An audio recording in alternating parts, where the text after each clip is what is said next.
Good morning, everyone.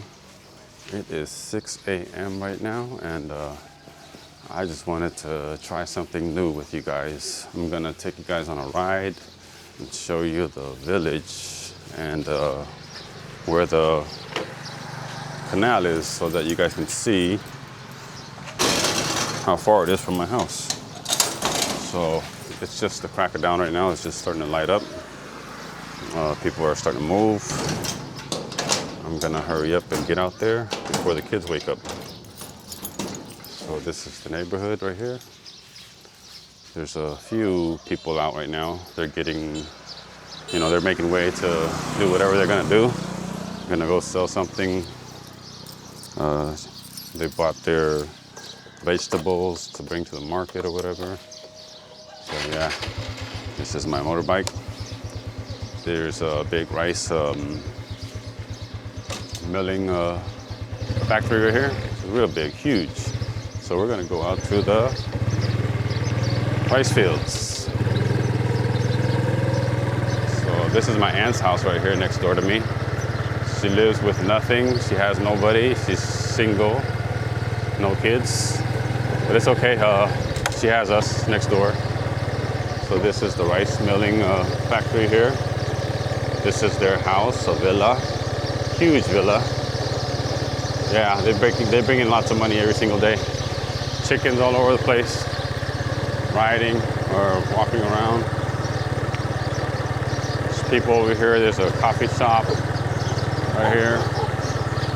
Yeah. So you can see that today I have a beanie on, right? The reason why I have a beanie on is because it's about like probably 69 degrees. And I've been here so long that 69 is kind of cold to me now. It's like freezing. So this is the road here going out to the canal. This is just built recently. Just recently. Maybe like 2 weeks ago it's finished. Yeah. You see here, these are all the villagers that stay here. They planted bananas along the road. Dogs around here, they roam free. This is the reason why I don't jog, because of the dogs. I jog in the house. Yep. So these people who live on the inside like this off the main road, they don't have too many opportunities to start a business because they don't have access to the rest of the population. Their only choice for them is to farm. So you can see they have farm animals. Cows are there in the shed. Yep. These are hand tractors that they use. So the rice fields, right, are out here away from the villages.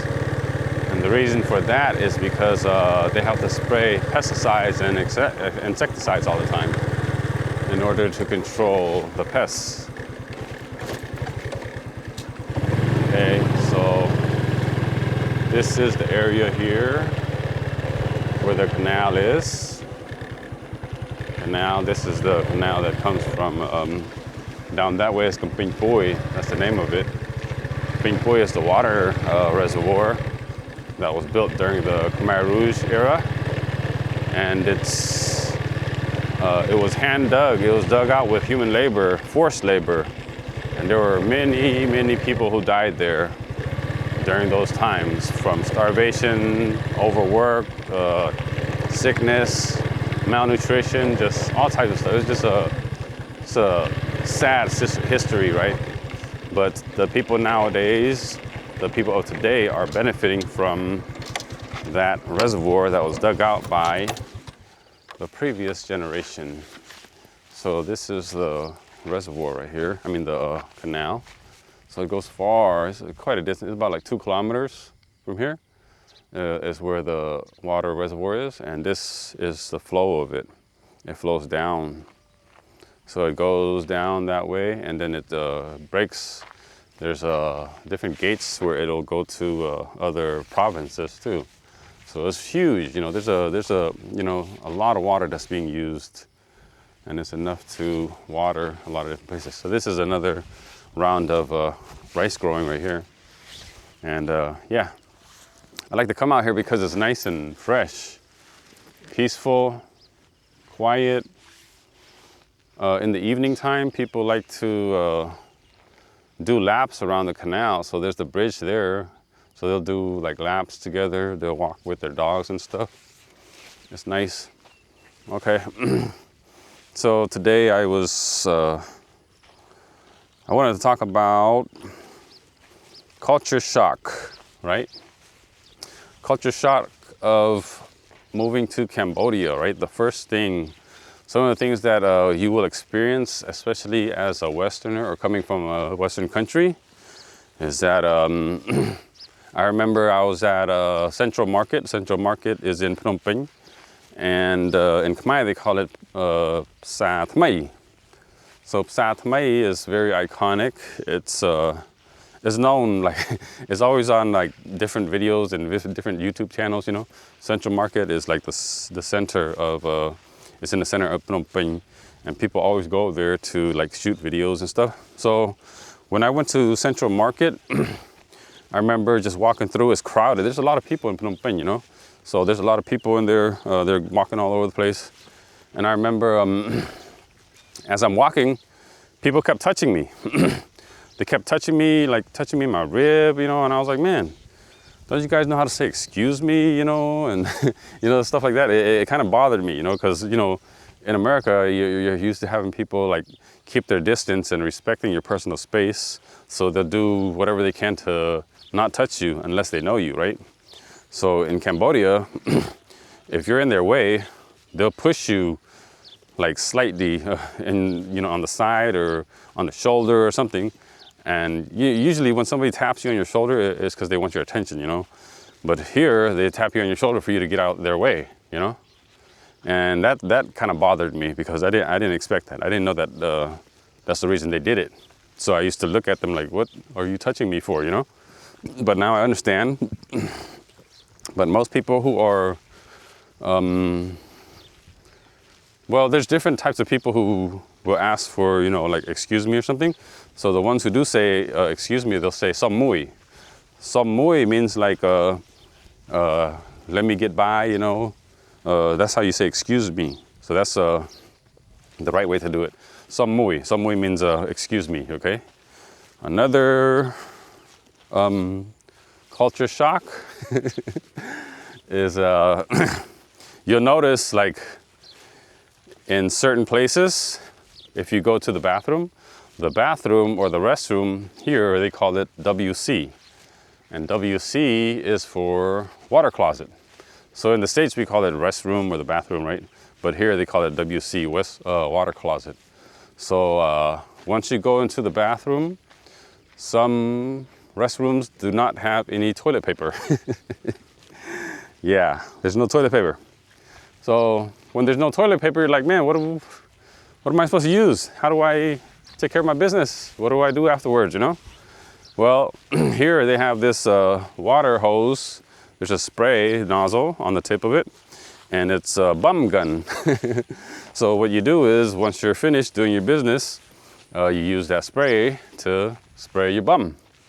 And yeah, it's weird at first, but once you get used to it, you'll start to notice, like, man, this is it's a lot cleaner to use the bum gun than to just use toilet paper alone, But some places do have toilet paper, so you can use the bum gun and the toilet paper, But if you come out to the countryside, and if you are just here to visit, I suggest that you bring your own wet wipes. That is the best thing to do. Bring your own wet wipes. That way you can take care of your business and clean yourself afterwards, all right? Okay. Another culture shock is the metric system, right? So coming from America, we use feet and inches, but here they use the metric system. So I remember them asking me, like, how tall are you, And I was like, I'm 5'7". And they're like, no, but I'm like, I'm 1.70 or 1.60, you know? And I'm like, what the heck is that, you know? I'm like, I'm 5'7", you know? So in metric, I'm like 1.72, 1 meter, 0.72, like that. And then my weight, I'm like 180, right? But for kilos, it's about like 77 kilos or something like that, you know? So it's a big difference. So when you're talking to people about like measurements and they're asking you things, you're like, you have to adapt to that. You have to learn how to adapt to the metric system, because we weren't taught that, and coming here, you'll have to adapt to the metric system. It's a little bit difficult at first, but then it's, you know, once you get used to it, you'll start to understand. All right. Another thing is convenience stores, right? So we're used to seeing like 7-Eleven, hardware stores, you know, like Home Depot, things like that, to know where to go and find things, right? But here, they don't have big signs and brand name stores to where you can just identify and know, like, okay, I can go here to find some tape, or I can go here to find some electrical wires, stuff like that. You kind of have to look around, or you have to ask like a local, you know, if you want to find certain things. But the houses and the businesses here, they're able to have their business and their house in the same place.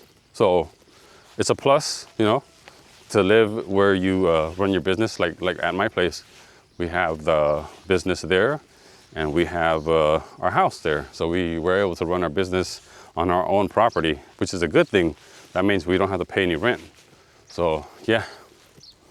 Another thing is, I remember when I was in Phnom Penh, right? Like I told you guys, I used to teach in Phnom Penh. Being a teacher in Phnom Penh, there's a lot of benefits, you know, because we come from, I came from a blue collar job where we did manual labor, worked on the production line, and there wasn't much to brag about. But being a teacher, there is a lot to brag about, because, you know, you have like students, you have a lot of people that look up to you, the professionalism that comes with it, the respect and everything. And I remember when they, so the hours that I worked were like 8 to 9, then we would have a break for 30 minutes. Then 9:30 to 10:30, and at 10:30, we were done for the morning. So from 10:30 to 2 p.m. is lunchtime. And I always felt like, man, isn't it wrong for me to have that much of a break, you know? Because you know how you're used to working in like a manufacturing job, right? So in a manufacturing job, you have 30-minute lunch, right? Unless you're like a lead man or a supervisor or something, you get an hour lunch. And I was like, man, 10:30 to 2 p.m. is all my lunchtime, right? So that's amount of time there.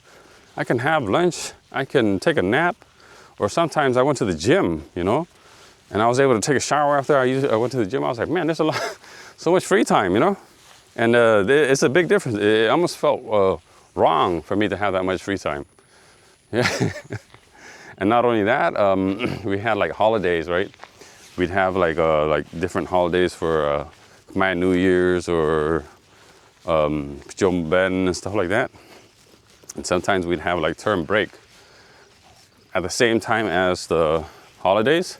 So our term break from work would be like up to 2 weeks sometimes. So I'm getting paid for 2 weeks to be at home, right? And I was like, man, this is lovely. That's crazy, you know, because the work ethics and the lunchtime, I felt like, you know, we had more free time, and we were able to enjoy life more, basically, you know, because, you know, when you're working in the States, it's rare for you to have a 3-day weekend or even a 4-day weekend, you know. At the most, the only 2 days out of the year where you get a long holiday is Christmas and Thanksgiving. That's it. But here, every time we had like a term break or a holiday or something, we had a long break, you know. So yeah, some of those are just some of the culture shocks that I felt, you know. Yeah, thank you so much for all the questions. Thank you so much for all the new subscribers. Yeah, like I said, I'm not anybody special. I'm not like a celebrity or anything. I'm just sharing my experiences with you. So off in the distance here, you can see the farmland, nice and quiet. People haven't woken up yet. I'm probably the only one. Yeah, I'm the only one out here. Because in the morning, everybody is trying to look for, you know, get ready to, you know, eat, find some food, get prepared, you know, to come out. Because they'll be out here all day in the sun. But me, I'm not a farmer, so I can't. I just ride by with the kids and just look at the scene. That's it. All right, guys. See you guys next time.